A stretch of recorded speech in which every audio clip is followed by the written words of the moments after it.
नमस्कार, मैं हूं विवेका। आप देख रहे हैं खबर बिहार 24। लोकसभा चुनाव सर पर है।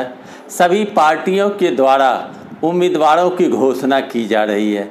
इंडिया गठबंधन के सहयोगी भाकपा माले को 3 लोकसभा सीट गठबंधन के द्वारा मिला और एक विधानसभा सीट जहां उपचुनाव होनी है, उन 3 लोकसभा क्षेत्र के उम्मीदवारों की आज घोषणा की। यह आप कह सकते हैं कि जो एनडीए का गढ़ माने जाने वाला क्षेत्र है, उस क्षेत्र में भाकपा माले ने एनडीए के उम्मीदवारों की मुश्किल खड़ी करनी शुरू कर दी है। भाकपा माले के द्वारा आज 3 लोकसभा क्षेत्र नालंदा, काराकाट और आरा के उम्मीदवारों की घोषणा की है। ये क्षेत्र में भाकपा माले का अच्छा खासा प्रभाव देखा जा रहा है।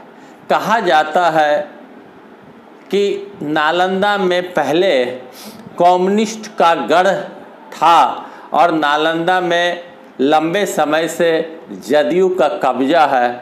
यह भी कहा जाता है कि नीतीश कुमार का वह गृह जिला है। तो मैं आपको बता दूं कि भाकपा माले को महागठबंधन यानी इंडिया गठबंधन ने 3 सीट दी। उन 3 सीट में भाकपा माले ने मजबूत उम्मीदवार को उतार कर एनडीए की मुश्किल बढ़ा दी है। मैं बताऊं आपको कि विधायक सुदामा प्रसाद जो तरारी के विधायक हैं और लंबे समय से माले के कार्यक्रम में शरीक होते हैं और अच्छे खासे वो कर्मठ नेता हैं, उन्हें आरा लोकसभा क्षेत्र से एनडीए के उम्मीदवार आरके सिंह के खिलाफ माले ने उतारा है। सुदामा प्रसाद जो झाड़ू और अच्छे छवि के एक माले के नेता हैं और वर्तमान में विधायक हैं, और आरा से उन्हें ताल ठोकने के लिए भेजा गया है। और आरा में गद्दावर नेता आरके सिंह जो भाजपा के सांसद हैं, जो केंद्र में मंत्री है, वो वर्तमान में सांसद हैं। और पिछले लोकसभा चुनाव की बात करी जाए तो आरके सिंह को लगभग 5 लाख मत मिला था और माले के ही राजू यादव जो चुनाव लड़ रहे थे पिछले लोकसभा में, उन्हें लगभग 4 लाख मत मिला था। 1 लाख मत के अंतर में आरके सिंह जीते थे। यानी उस क्षेत्र में माले का अच्छा प्रभाव माना जा रहा है। दूसरी सीट की अगर बात करी जाए तो काराकाट जहां से उपेंद्र कुशवाहा को एनडीए ने टिकट दिया, गठबंधन के तहत 1 सीट उपेंद्र कुशवाहा को दी गई है। और वहां जो विधायक ओबड़ा के हैं भाकपा माले के राजा राम प्रसाद सिंह, उन्हें टिकट दिया गया।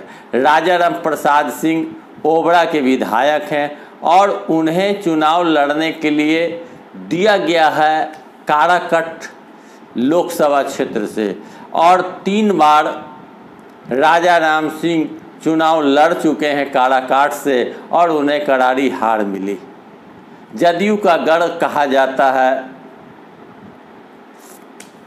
काराकाट को, और उस क्षेत्र पर अब मुश्किल बढ़ाने के लिए फिर 4थी बार राजा राम सिंह आ चुके हैं।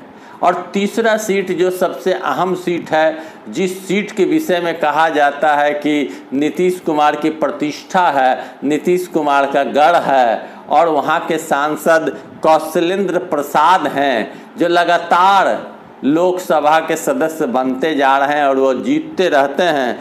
और उनके खिलाफ पटना पालीगंज के विधायक और कर्मठ और युवा और जो झाड़ू विधायक संदीप सौरभ को खड़ा किया गया है।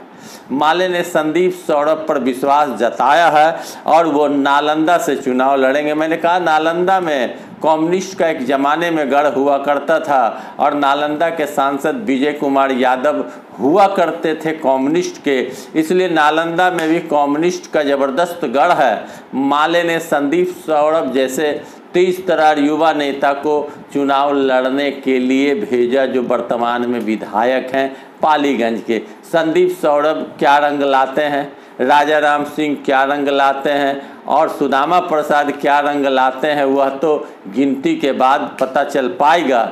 लेकिन माले ने एनडीए के लिए मुश्किल खड़ी कर दी है काराकाट में, नालंदा में और आरा में। और एक सीट बचती है उपचुनाव अगियाओं विधानसभा, जहां के विधायक थे मनोज मंजिल, उन्हें एक हत्या के मामले में सजा हो गई, सीट खाली हो गई। भाकपा माले के ही मनोज मंजिल विधायक थे। उस क्षेत्र पर भी भाकपा माले ने अपना उम्मीदवार उतारा है। यानी 3 लोकसभा और 1 विधानसभा उपचुनाव में भाकपा माले फिर एक बार विधानसभा चुनाव के तरह अपना मजबूत जनाधार से लड़ेंगे और दिखाएंगे कि भाकपा माले एनडीए से कम नहीं, और एनडीए के साथ टक्कर देने के लिए ये तीनों सांसद प्रत्याशी मजबूत माने जा रहे हैं। अब जो भी रिजल्ट होगा महागठबंधन का और एनडीए का, वह 4 जून को ही स्पष्ट पता चल पाएगा। आप मेरे साथ लगातार जुड़े रहें, मैं आपको खबर देता रहूँगा। धन्यवाद।